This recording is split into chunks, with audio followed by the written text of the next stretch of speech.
Olá pessoal, espero que esteja tudo bem com vocês. Para quem caiu nesse vídeo aqui agora, na verdade ele faz parte de uma sequência de vídeos onde a gente abordou a questão do espectro político-ideológico, onde eu tentei demonstrar de uma forma que eu considero ser a mais didática para falar sobre esse assunto, as diferenças entre as ideologias de esquerda e de direita, o que significam esses termos, um pouco da origem histórica deles e como que várias ideologias elas se enquadram dentro dessas perspectivas. E eu pedi para que os meus alunos fizessem algumas perguntas sobre o tema, né, para que eu pudesse tirar algumas dúvidas nesse vídeo aqui, onde eu vou comentar essas perguntas que eles enviaram, ok? Obviamente que eu não vou conseguir comentar todas as perguntas aqui, mas já eu vou avisando para eles individualmente dessas respostas. Então vamos falar sobre elas então.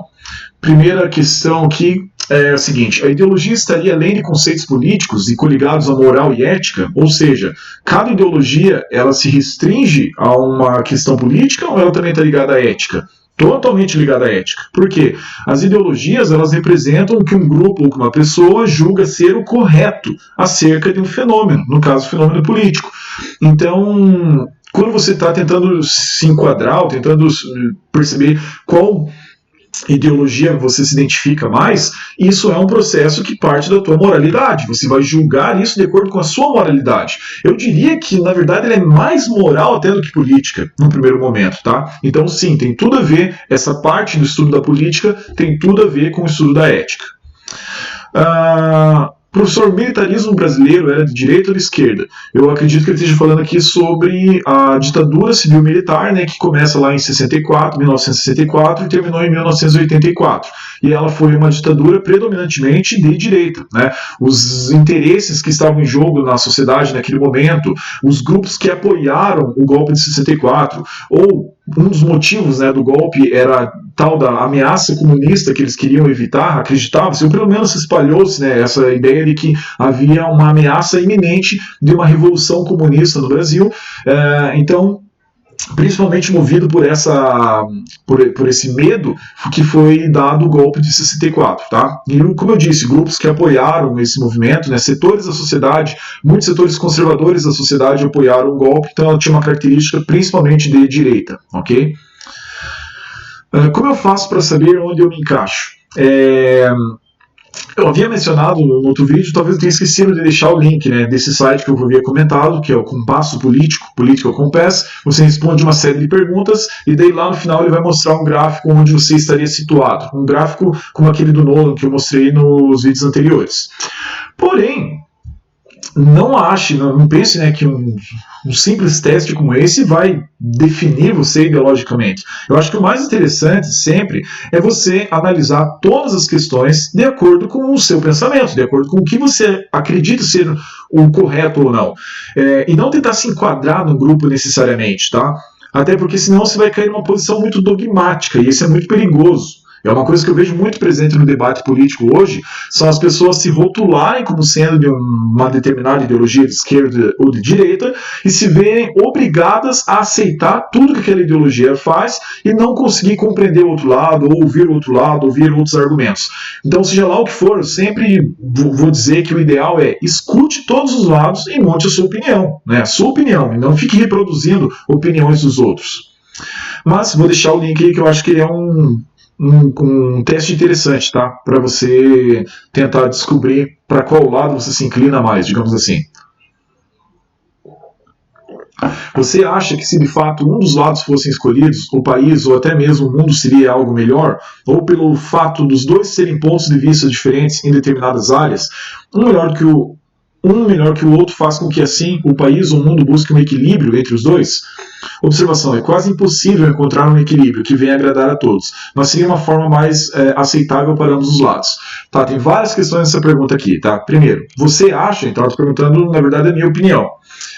Então, sim, eu acho que há um lado a ser escolhido, porque é isso que a ideologia faz. É isso que faz com que você aceite uma ideologia. É você acreditar que existe uma resposta melhor para os problemas, tá? Então, eu tenho uma opinião formada sobre isso.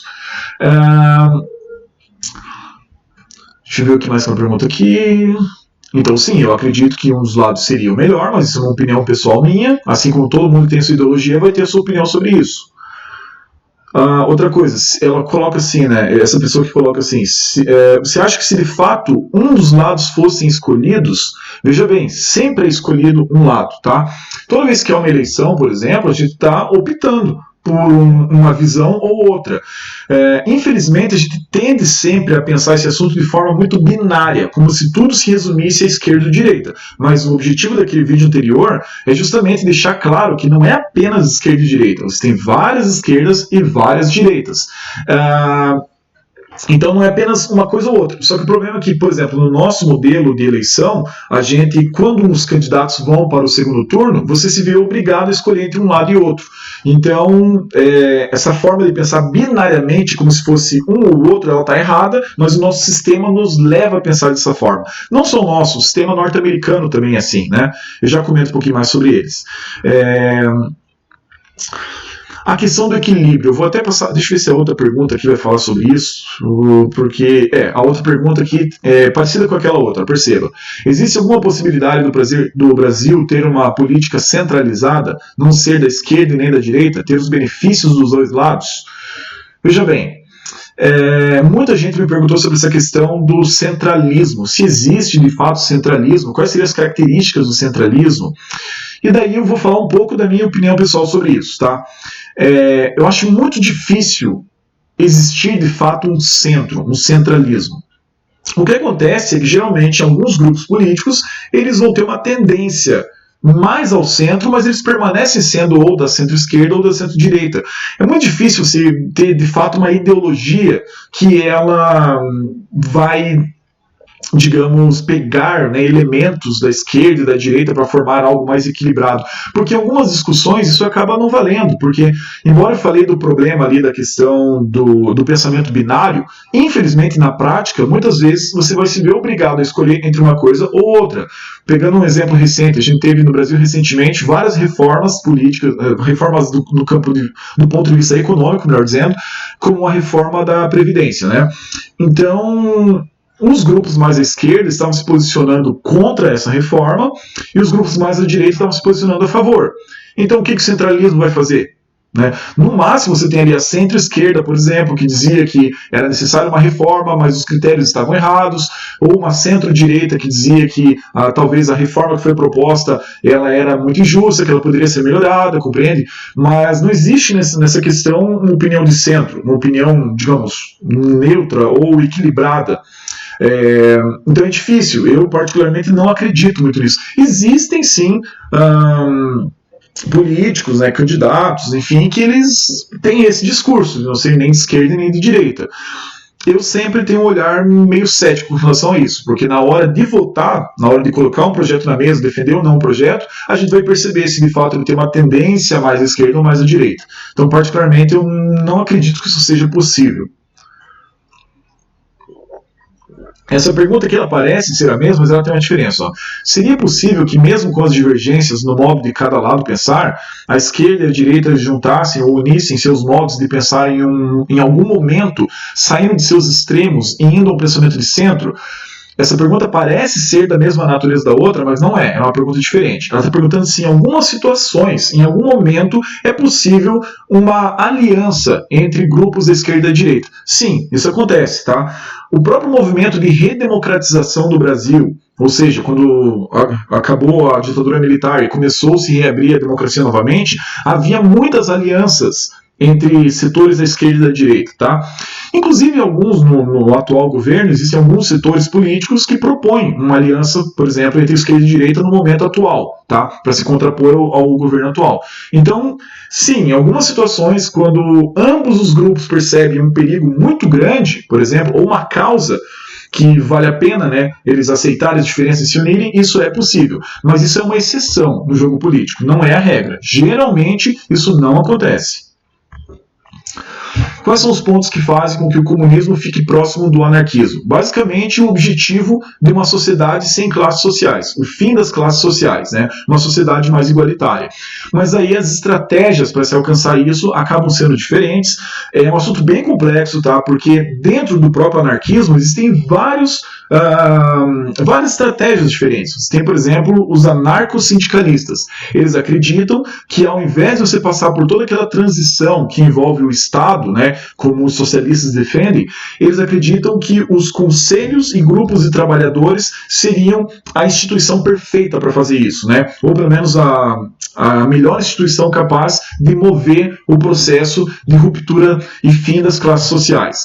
Então, é como se eles quisessem chegar no mesmo objetivo, mas eles têm, de fato, métodos diferentes para isso. Os comunistas, em geral, eles têm essa ideia de que é necessário um processo que vai da industrialização, né, e o amadurecimento do capitalismo, ou seja, eles admitem que tem que passar pelo capitalismo, porém, você tem que ter a fase do socialismo, que vai estatizar os meios de produção, e depois a fase final, onde você iria dissolver o Estado e ter o fim da sociedade de classes e o uso comum das o uso comum dos meios de produção, tá?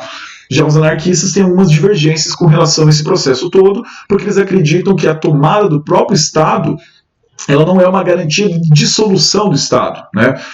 Então existem muito em comum, mas também existem diferenças entre os anarquistas e os comunistas. Por que foi usado ou da onde surgiu o termo direita como algo mais individualista e esquerda como algo mais coletivista? Eu expliquei acho que isso no primeiro vídeo. No início, quando esses termos foram utilizados pela primeira vez, eles não tinham essa conotação de direita como individualismo e esquerda como coletivismo. Naquela época, né, na situação ali da Revolução Francesa, a direita era o apoio ao governo, né, vigente, e a esquerda era o movimento contrário àquele governo. Então era basicamente isso. Mas, conforme esses movimentos eles vão se alterando, por exemplo, lembra que eu falei que a burguesia estava à esquerda naquele momento? Só que a burguesia, ao ascender a classe dominante, eles vão levar os seus valores com eles. E os valores que eles estavam cultivando era, por exemplo, do liberalismo. Então o liberalismo ele pode até ter nascido ali durante a Revolução Francesa, próximo ao que seria o lado mais da esquerda, mas ele migra para o lado da direita, tá? E o que o liberalismo ele prega? O liberalismo prega que o indivíduo, que a iniciativa individual ela deve ser valorizada. Ou seja, a iniciativa de uma pessoa ir lá e pegar um empréstimo e colocar esse dinheiro para empreender, criar ali um empreendimento, um comércio, algo do tipo, esse tipo de iniciativa que tem que ser valorizada. Então eles acham que é isso que enriquece uma sociedade. Então, em geral, por isso que a direita, com o passar do tempo, vai sendo identificada como algo mais relacionado ao individualismo. Enquanto que a esquerda, ela acredita que as distribuições de riqueza, quando elas são deixadas para o próprio sistema fazer, para a própria economia se autorregular, ela vai distribuir de maneira desequilibrada, de forma que ela vai se concentrar nas mãos de poucos e muitos vão ficar sem riqueza. Então eles tendem a pensar mais coletivista nesse sentido, por isso que eles são contrários ao capitalismo. Eles acham que o capitalismo concentra a riqueza nas mãos dos mais ricos. Então a esquerda em geral, por pensar mais no todo, né, e por ser contra a desigualdade social, lembra que eu falei que a direita ela é contra a miséria, mas não necessariamente a desigualdade social. Já a esquerda ela é contra a desigualdade social. Então eles acham que para isso você tem que ter uma atitude coletivista, ou seja, não pensar apenas no seu direito individual de empreender, de enriquecer, mas também naquele que não vai ter as condições para isso. Talvez se ficou meio confuso ainda, por favor retome a pergunta que eu explico direito. De novo, desculpe. O que em sua fala e jeito de agir pode revelar sobre sua ideologia? Eu tinha falado, né, em uns vídeos que só a maneira como a pessoa se expressa você consegue notar. Basicamente, quando a pessoa vai falar de temas relacionados à ideologia, aos costumes, à moral e à política, a escolha das palavras, a escolha dos termos que ela faz, você já consegue perceber, tá? Com um pouco de prática, depois, bom, pelo menos eu, né, depois de observar muitas pessoas falando sobre isso, ver debates, né, sei lá, nas redes sociais, nas mídias sociais, você vai percebendo que existe um modo de falar. Isso não se aplica só à ideologia, se aplica a uma série de coisas, tá? Então por isso que eu falei que esse papo de neutralidade é uma coisa que particularmente eu não acredito muito, porque eu acho que a própria linguagem, ela é possuída pela ideologia. A China, que é liberal na economia, mas tem costumes de esquerda, é considerada de esquerda, centro ou direita? Primeiro, a China não é liberal na economia. E a China, ela buga, digamos assim, né, a cabeça de muita gente, porque ela parece ter uma economia capitalista, enquanto a gente sabe que ideologicamente o governo ele é socialista ou dito comunista. Mas qual que é importante? Qual que é o princípio do liberalismo? É a não interferência do Estado na economia, que é o contrário do que a China faz. A China tem uma economia dirigida, uma economia planejada pelo governo. Então, o modo como ela se relaciona com os outros países é o que é chamado de economia de mercado. Então, ela exporta, ela faz acordos comerciais, ela traz empresas de fora para montarem fábricas dentro do próprio país, né? Porém, tudo isso ela não deixa para a economia fazer por conta própria. É o próprio governo quem faz isso. Então, isso é uma característica de uma economia dirigida, que é uma característica mais esquerda. Então, a China ela é, sim, um país de esquerda nesse sentido. Eles têm até eles chamam esse modelo de socialismo com características chinesas, ou seja, é um tipo de socialismo diferente aqui do ocidental, bem próprio da situação deles, né?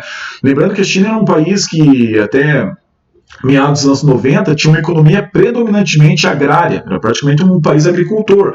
Então, dentro daquela perspectiva de que para você chegar no comunismo, você tem que primeiro ter a industrialização, ou seja, a criação dos meios de produção de riqueza em massa, depois a socialização deles e, por fim, a dissolução da sociedade de classes, né? Então, eles estão nesse primeiro, aliás, no segundo estágio. Eles passaram um primeiro momento, né, fomentando a industrialização do país. Por isso, a oferta de mão de obra, às vezes, muito mais abaixo do que em outros países, para atrair fábricas de fora para que viessem para dentro, né? Então, o planejamento de quais regiões iriam investir, receber mais investimento industrial, tudo isso foi planejado.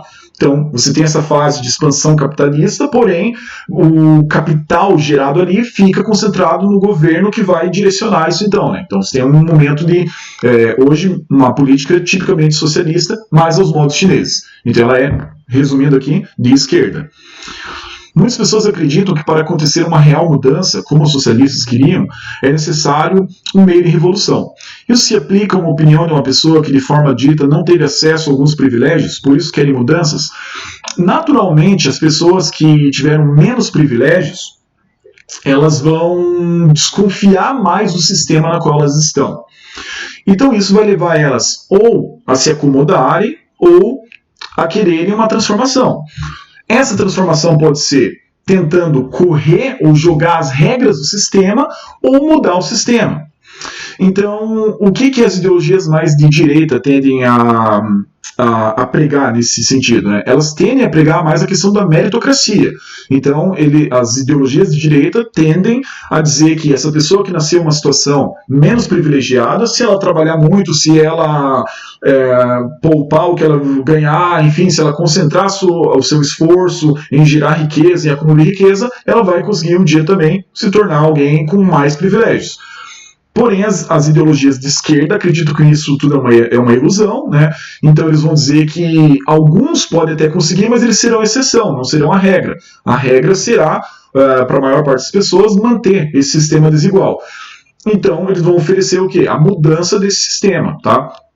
Então, por isso que sim, o pensamento revolucionário, ele tende a surgir nas classes que são mais, ou melhor, que são menos privilegiadas. Faz todo sentido que seja dessa forma, inclusive. O que é o neoliberalismo? Isso aqui é uma pergunta interessante. Muitas vezes, se você lê sobre o assunto, até nos livros didáticos, você vai ver muita presença do termo neoliberalismo.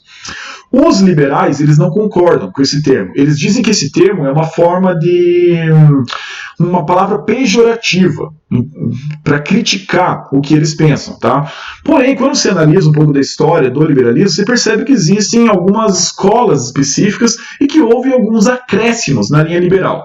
Então, quando a gente fala de liberalismo clássico, geralmente está se remetendo às ideias que vieram desde o século XVII ao XVIII, começando ali com John Locke, que era um cara que havia proposto o liberalismo político, ou seja, que as pessoas teriam direitos naturais à sua própria vida, à sua liberdade e à sua propriedade privada. Então isso é um direito de nascença. Você tem direito a se manter vivo, livre e direito a ter suas coisas, as suas posses. Depois, Adam Smith, né, ele vai pregar a ideia da mão invisível do mercado, a ideia de que a economia é um sistema que se autorregula pela lei da oferta e da demanda, e isso constitui o cerne do que seria o liberalismo clássico, o liberalismo político e o liberalismo econômico. Tá? Você tem um pouco mais à frente, depois a chamada escola austríaca, que vai dentro dessa toada também, porém, depois ali da crise de 29, né, que é considerada uma crise no sistema capitalista, você teve uma reação estadista para resolver a crise. Então você tem um tipo de pensamento chamado keynesiano, que seria uma espécie de centro-esquerda. Então o keynesianismo, né, baseado no economista John Maynard Keynes, ele pregava que o Estado deve garantir o bem-estar social das pessoas. Então, em momentos de crise, é o Estado que tem que, de alguma forma, injetar recursos para que a economia ela volte a trabalhar.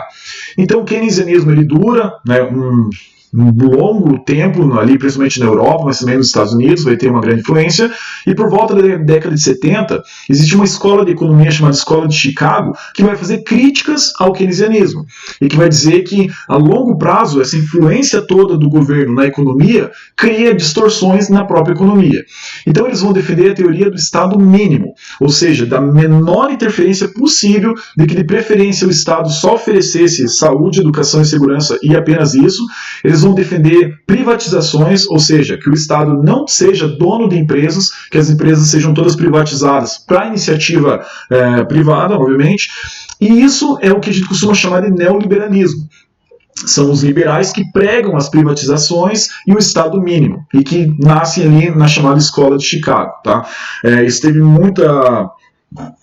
Principalmente a partir dos anos 70, que o chamado neoliberalismo vai crescer, né, como teoria econômica. Como eu disse, você nunca vai ver um liberal chamando a si mesmo de neoliberal. Eles, em geral, eles não aceitam muito bem esse título, digamos assim. Os dois únicos partidos dos Estados Unidos, democratas e republicanos, em qual lado um se encaixa levando pela lógica de direita e esquerda?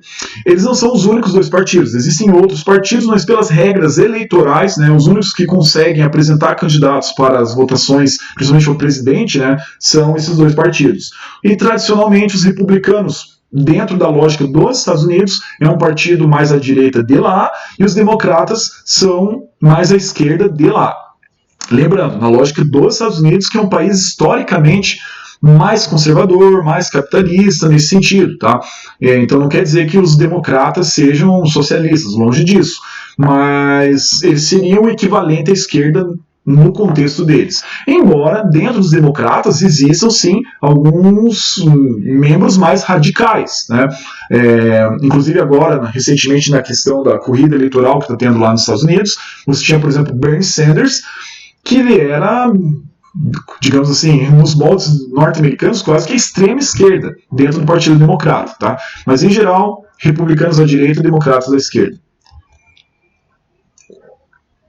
O movimento sem terra seria considerado uma forma de extremo anarquismo? Não sei o que eu quis dizer com extremo anarquismo, mas eu identifico o movimento sem terra como sendo uma associação anárquica, no sentido de que é importante dizer que anarquismo não significa falta de governo, ou falta de ordem, falta de controle, porque o movimento sem terra é extremamente organizado. Mas o anarquismo prega o quê? A falta de governo centralizado, a falta de Estado, a ausência de um Estado centralizador. Então, ele é um movimento que é um movimento social, não é um movimento governamental, mas que luta por uma causa político-social. Então, eles têm muito impacto em decisões políticas, né, devido às suas lutas, e tem uma forte estruturação, muito bem organizada. Inclusive, as pessoas conhecem muito, basicamente, né, as pessoas desconhecem o movimento sem terra, porque como ele acaba afetando os interesses de gente muito poderosa no país, né, de grandes latifundiários, muitos donos de terra poderosos, que tem muita influência na mídia, a visão que a gente tem, às vezes, midiática sobre o movimento é de ser um movimento violento, de ser um movimento que atua contra as leis, contra a Constituição, sendo que a verdade não é bem assim. Mas, enfim, vale a pena se pesquisar mais, conhecer um pouco mais. Inclusive, tem produtos, né, produtos que são fabricados por eles, fabricados não, são, enfim, manufaturados, produzidos pelo movimento que se encontra até mesmo em supermercados e que às vezes se consome e nem sabia. Sobre a economia de direita, quando se fala sobre individualismo. Como assim o indivíduo tem prevalência sobre o grupo? Talvez eu acho que eu falei dessa forma no vídeo e não ficou bem claro, né? Não é que o indivíduo ele tem prevalência sobre o grupo. A ideia dos liberais, principalmente, é que o grupo não possa, digamos, engolir o indivíduo. Então, o indivíduo, dentro de uma ótica bem libertária de direita, ele deveria ter liberdade para fazer as suas coisas, mesmo que o grupo não queira, e desde que ele não afete as decisões desse grupo, né? Então, não é porque o grupo se juntou que essa pessoa que ficou fora deveria ser obrigada a seguir as regras desse grupo. Então, é individualismo nesse sentido, de preservar as decisões individuais dos sujeitos. Você acha que a esquerda e a direita atuais são iguais à direita e à esquerda de um século atrás? Ou mudaram algo mesmo que não tão relevante aqui no Brasil? Olha, a gente nem precisa ir um século atrás. Se a gente pegar essa questão que eu estava falando há pouco da redemocratização do Brasil, né, ou seja, dos anos 80 para cá, você já percebe que os partidos que surgiram naquela época, né, ou que estavam no jogo político daquela época até hoje, eles mudaram bastante. Pensa, por exemplo, um partido como o PSDB, o Partido da Social Democracia. Teoricamente, a social-democracia ela está na centro-esquerda. Mas com o passar do tempo, esse partido ele foi se movendo cada vez mais para a direita.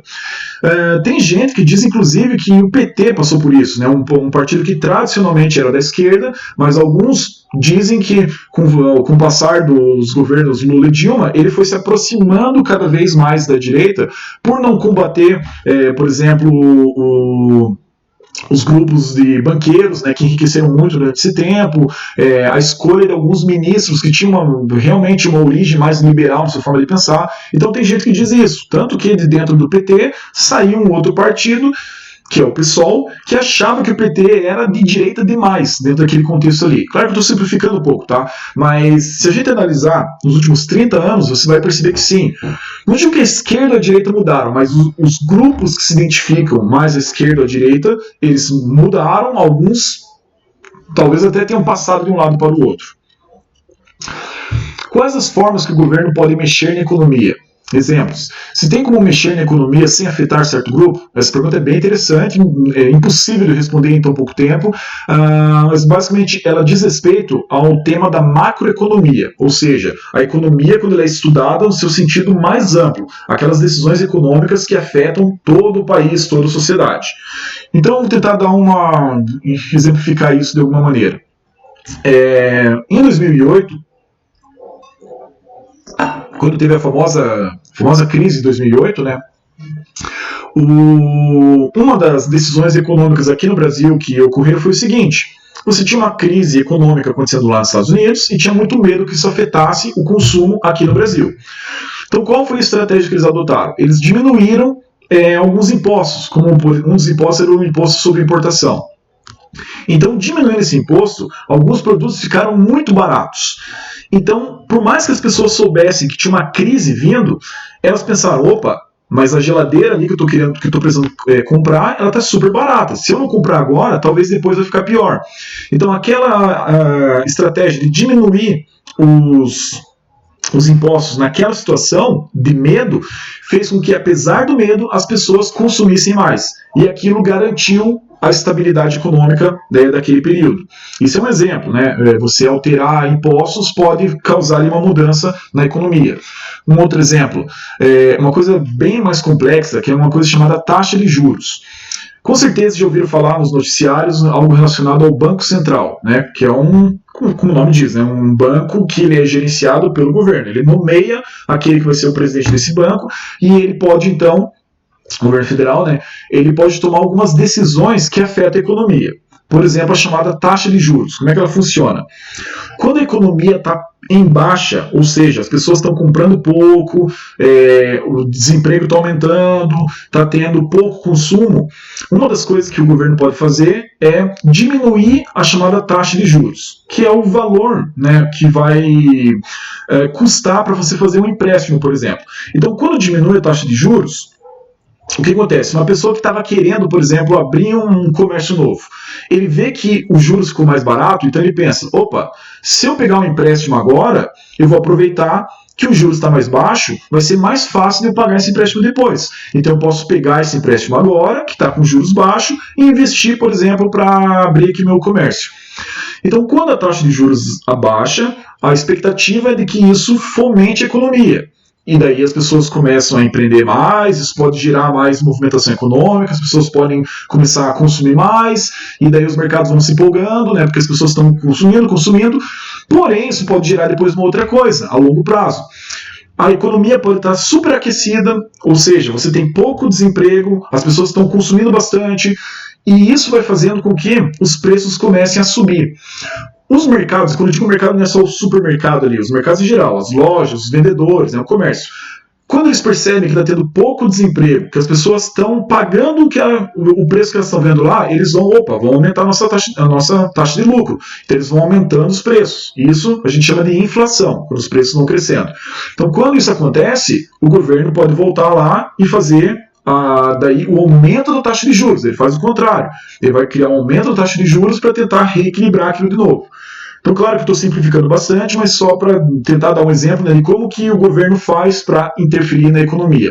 E a última pergunta ali, tem como fazer isso sem afetar certo grupo? Não tem. Sempre que você mexe na economia, você não está nem afetando um grupo só, você está afetando uma rede toda. Aquilo vai se espalhar para...